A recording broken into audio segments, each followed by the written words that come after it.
মুসলমান হিসাবে মানুষের দিলে একটা আকাঙ্ক্ষা, সমস্ত আকাঙ্ক্ষার উপরে মানুষের দিলে যতই আকাঙ্ক্ষা থাকুক না কেন, মুসলমানের দিলে সর্বশেষ একটা আকাঙ্ক্ষা মুসলমানের দিলে থাকে, সেটা হলো জান্নাত পাওয়ার আকাঙ্ক্ষা। যে আমি মৃত্যুর পরে জান্নাত পাইতে চাই, ঠিক না? যত আকাঙ্ক্ষাই থাকুক, কিন্তু সর্বশেষ কিন্তু আমাদের দিলের ভিতরে এই আকাঙ্ক্ষাটা কাজ করে যে আমি মরার পরে কি চাই? জান্নাত চাই, ঠিক না? মুসলমান যেমনই হোক, নামাজ পড়ুক না পড়ুক, রোজা রাখুক আর না রাখুক, কি বলেন, শেষমেশ তার মনে একটা আকাঙ্ক্ষা থাকে যে আমি জান্নাত পাইতে চাই। যদিও আপনি বলবেন আমলে ঠন ঠন, আমলে ঠন ঠন বোঝেন, আমলে কিছুই না, তারপরও তার মনের থেকে কি বলে? জান্নাত, ঠিক না? আল্লাহও কিন্তু আমাদেরকে জান্নাত দিতে চান। আমরা যেমন মনের থেকে জান্নাত পাইতে চাই, নারী হোক পুরুষ হোক, ছোট হোক বড় হোক, যে নিজেকে মুসলমান স্বীকার করে সে সর্বশেষ মনে এই আশা রাখে এবং সবার কাছে চায়ও দোয়া।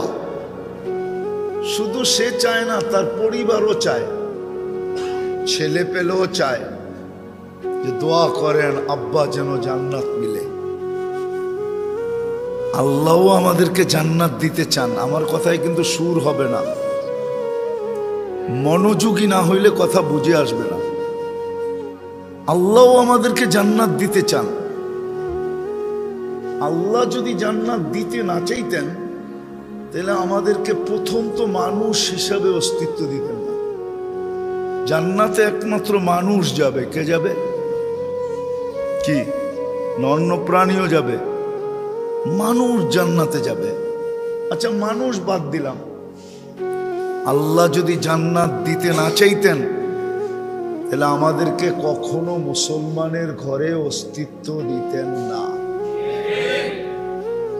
মুসলমানের ঘরের অস্তিত্ব প্রমাণ করে যে আল্লাহ আমাদেরকে জান্নাত দিতে চান। নাইলে আল্লাহ কেন আমাদেরকে মুসলমানের ঘরে নির্বাচিত করলেন? আমরা সিলেক্টেড, আমরা তো সিলেকশনে আসছি, ঠিক না? না ইলেকশনে? হ্যাঁ, মুসলমানের ঘরে কে আমাদেরকে সিলেক্ট করছেন? নির্বাচিত কে করছেন? আল্লাহ সদ ইচ্ছায় করছেন, ঠিক না? শুধু সদ ইচ্ছায়ও না, সদ ইচ্ছায়, সদ ভালোবাসা, নিজের ভালোবাসায়, নিজের পছন্দে মুসলমানের ঘরে আমাদেরকে কি দিছেন? অস্তিত্ব দিছেন, ঠিক না? কি বলেন? সত্য তো? কি আপনারা খুশি না নারাজ? যদিও অনেক মুসলমান ইসলামের পরিচয় দিতে চায় না, ইসলাম লাইক করে না। যদি করতো, এখন তো যুবকরা রাগ হয়ে যাবে, তারপরও বইলা ফেলি, ঠিক না? করার তো কিছু নাই, ঠিক না? যুবকরা তো রাগ হয়ে যাবে। যদি যুবকরা ইসলামকে অপছন্দই করে পছন্দ করত তাহলে কোনোদিন নেটে দেখা চুল কাটতো না। কুমিল্লার 90 না 99% যুবক নেটে দেখা চুল কাটে। ডিজাইন কোত্থেকে চয়েস করে? কি শুধু চয়েস করে? সারা রাত্র দেখতে থাকে।